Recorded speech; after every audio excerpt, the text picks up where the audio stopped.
All right, we're here with Dan Roche, one of the busiest men in Boston right now, covering the Celtics playoff run, Bruins playoff run, and then also the Patriots with the upcoming NFL draft. But he stopped by here to talk some Sox with us. And Dan, team's 13-10 right now, coming off a sweep against the Pittsburgh Pirates. And how about this?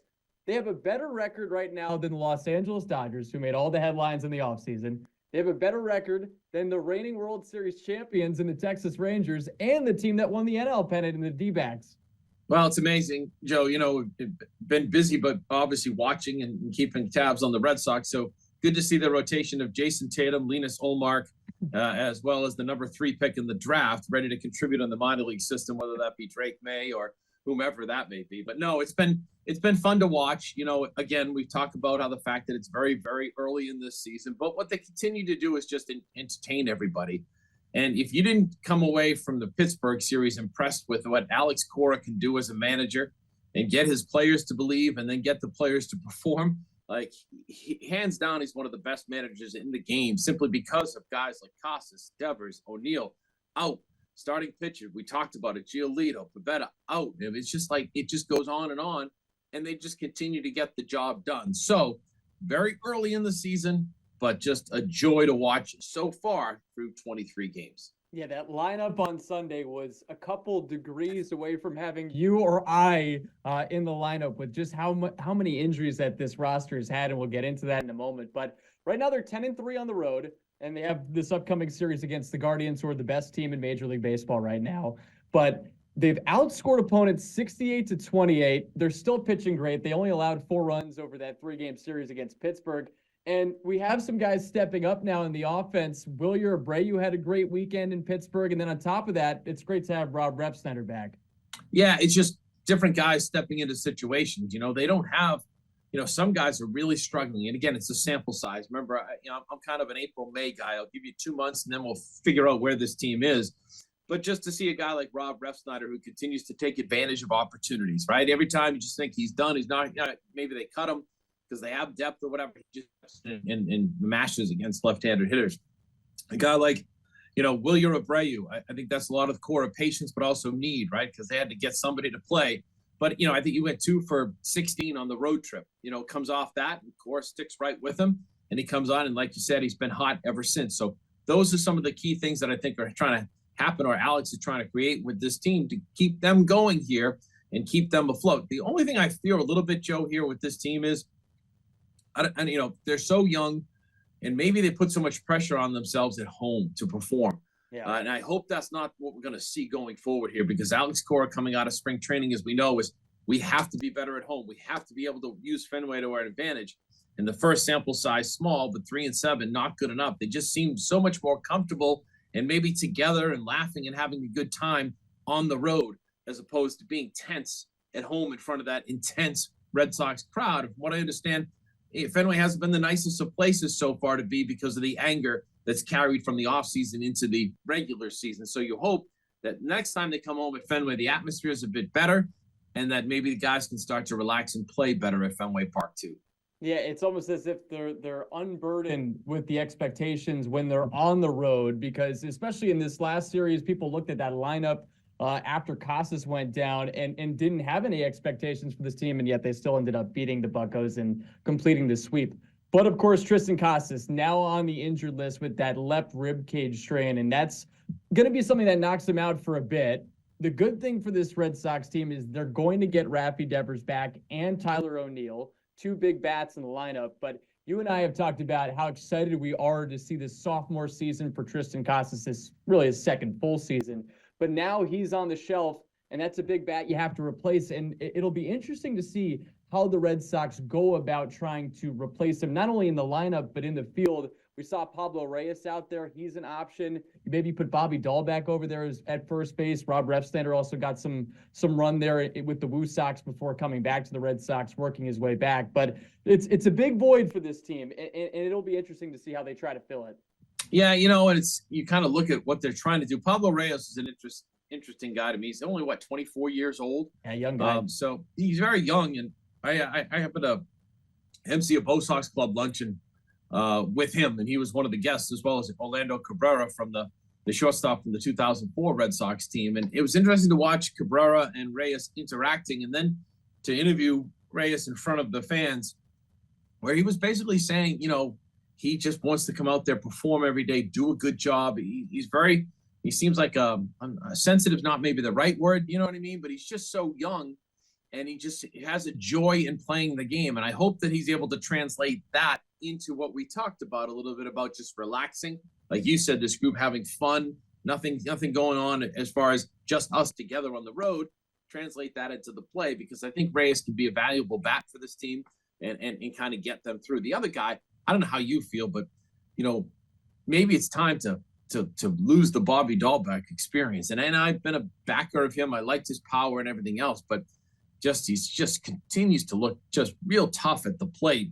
And at some point, you wonder if Craig Breslow can even go out and maybe around May 1st, when guys can opt out of their deals at certain levels and what have you. Maybe he can find somebody that could be a serviceable first and third base option to go with this team, because he just continues to really, really struggle at the plate, and it's tough to watch. Yeah, and I think it's a confidence thing for him right now, because he's just, as you said, lost at the plate. The tricky thing, Dan, is because Raffy's been so hurt, he's so banged up early on here, you kind of need him as third base depth. And if he could just provide a little bit, just a tiny bit offensively, it makes you worth your while. But I'm glad you brought up the May 1st thing, because that's something to be watching out for coming up, to see who the Red Sox might add from the outside. I know one name people have brought up a lot, Nico Cavadas, who's been mashing in AAA. Oh, my man. Yeah, he's a fun guy to watch. If you were a college baseball fan, he was fantastic for those Notre Dame teams that made the World Series.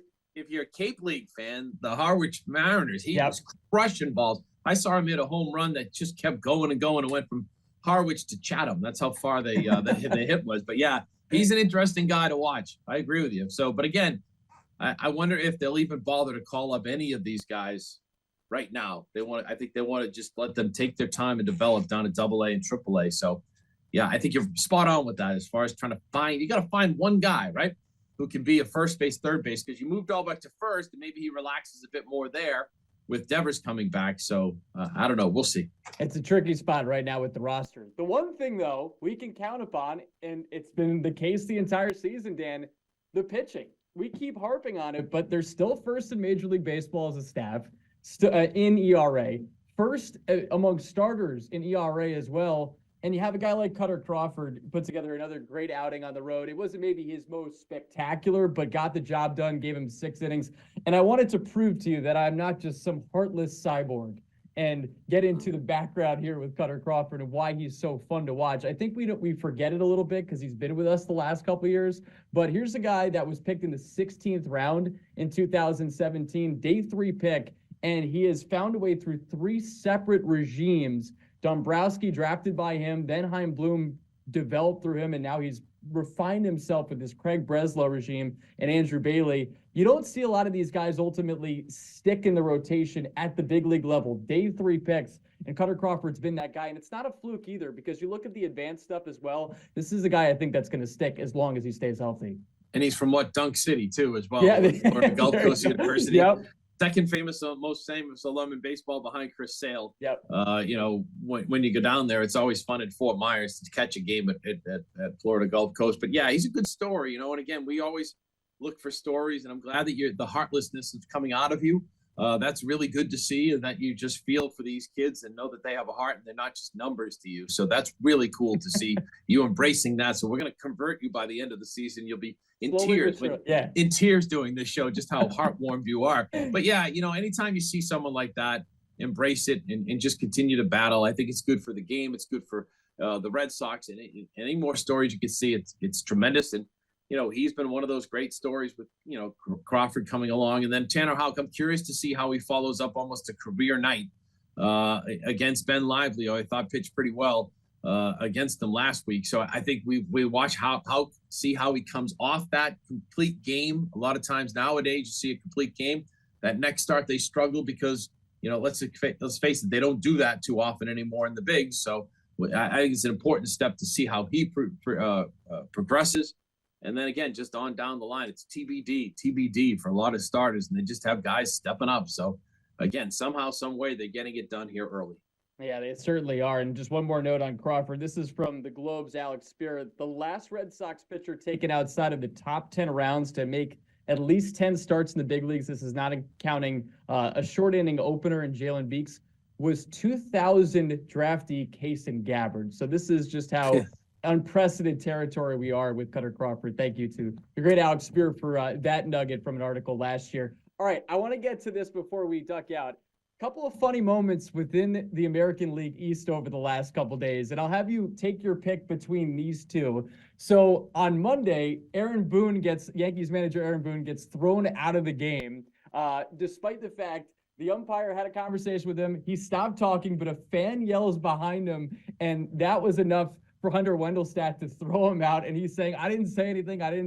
So that's one option. The other was over the weekend, Baltimore Orioles center fielder Colton Cowser threw what was the 22nd save of Craig Breslow's, threw the ball into the fountain at Kauffman Stadium. He said he yeeted it, which I didn't know what it meant. Wait. We're going to do a vocabulary lesson. Right. So those keeping score at home, we will give you the definition of yeeted in just a few minutes. But yeah, it was interesting. Now, let's start then with the Yankees version of what happened in that story, right? We'll go there.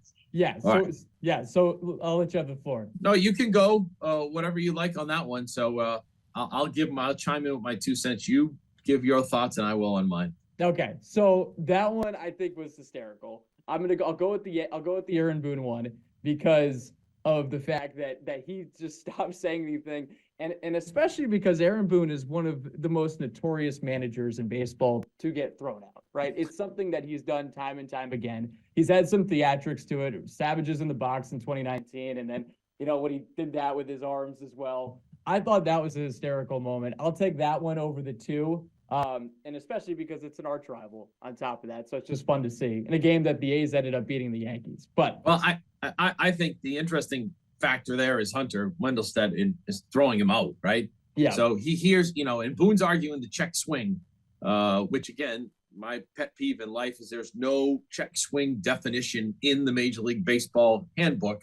so rule book. It's up to the umpires basically, which isn't right in baseball. And then the fact that he's arguing that and he's mad about that. And Hunter tells him to knock it off. One more thing, you say one more thing and you're gone. It's almost like a parent with a kid, right? And it's like, all of a sudden you hear something from the thing and it's the fan, right, behind the dugout that gives him the thing and he tosses him. And then Hunter Wendelstedt, come on, could you just be human? Could everybody be human? After the game, you hear what happens. You see what happens. You go into Aaron Boone's room and you say, listen, that's my bad. I was just, caught in that situation. I was kind of, sensitive to what was going on. And the fact that it was a fan, it was pretty hysterical. So you laugh about it with Aaron Boone and you say, that's my bad, right? That's the human thing to do, which we don't see often enough. The other thing that gets me interested now, too, is do other teams strategically place fans or uniform personnel behind, or not uniform personnel, but personnel behind the dugout of the opposing, start yelling at the umpires on top of the dugout in the front rows to try to get somebody tossed in that dugout, right? So there's all kinds of things that can come from this one, but that was an all-timer. If you didn't laugh at that one, you have no soul when it comes to how funny that was in the game of baseball. You have to laugh at that one. And then as far as the other one, this is one of those types of moments where I'm 30 years old and I realize I'm now past the generation here because Colton Cowser is one of the best rookies in Major League Baseball. And after the game, so he threw it was the 422nd save for Craig Kimbrell, former Red Sox. It tied him with Billy Wagner for 7th place all time. But after he throws it into the fountain at Kauffman Stadium, he has the thought in his mind, oh no, Craig Kimbrell's been in the game for a long time. I may have screwed this up. This could have been a historic ball. And then as he's explaining it to the reporters after the game, he said, I yeeted it into the stands. So I'll leave it into the fountain. So I'll leave it to you now to give the definition of yeeted.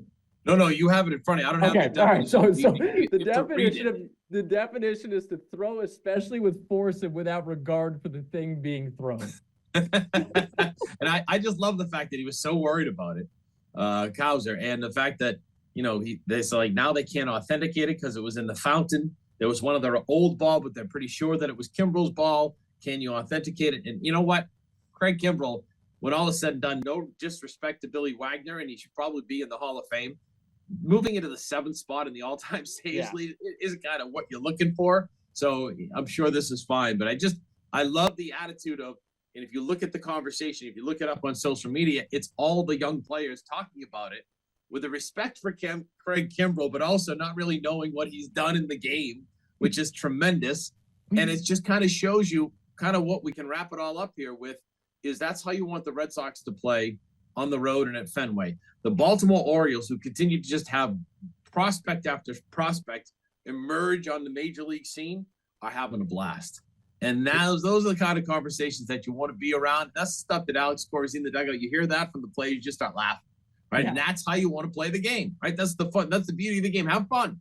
And that's what the Orioles are doing. So it kind of ties everything we've talked about in with what we've seen from the Red Sox and now with the Orioles. And you and I and all of our people watching now know that yeeted is to throw something away with disregard and what have you, and go from there. So I think we need to be yeeted out of this conversation and we can move on. All right, we're going to get yeeted out now. Dan Roche, I'm Joe Weil. Thank you so much for joining us for Sox Talk. We'll be back with you next week.